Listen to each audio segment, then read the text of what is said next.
Время 6 утра, но несмотря на ранний час, на военной базе США в Баварском Фельдике кипит работа. Американские военные готовятся к маршу в Эстонию. Дорога длиной 2400 километров пройдет еще через 4 страны НАТО. Машины в порядке, вещи собраны, остались последние приготовления. Подобная операция уже проходила в прошлом году, но на этот раз войск гораздо больше. Никто из нас раньше не участвовал в операциях подобного масштаба. Переброски войск в таком формате в Европе не было со времен Второй мировой войны. Сейчас в Эстонию отправляется целый полк. Это подразделение в 4 раза крупнее, чем в прошлом году. Ближайшая граница с Чехией. В колонне 420 солдат и 225 единиц техники. Это бронемашины, гаубицы и вездеходы.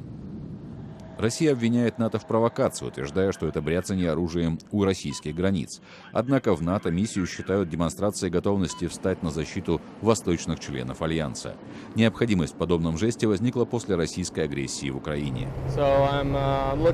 Я очень рад тому, что участвую в этой миссии.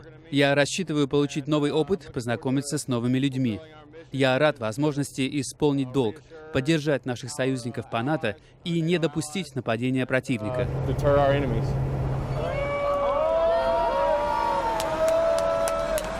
Эта небольшая группа людей приветствует прибытие конвоя в Прагу. В прошлом году желающих встретить колонну техники было гораздо больше.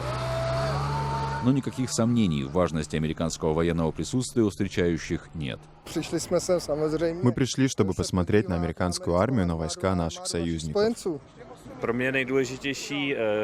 Это символ того, что мы не хотим быть под контролем путинской России. Для меня это значит, что мы сохраняем наш прозападный курс. Тут все просто.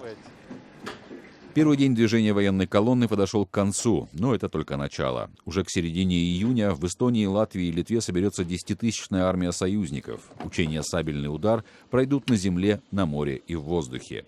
Их цель не только проверить боеспособность военных, но и подтвердить готовность НАТО защищать свои восточные рубежи.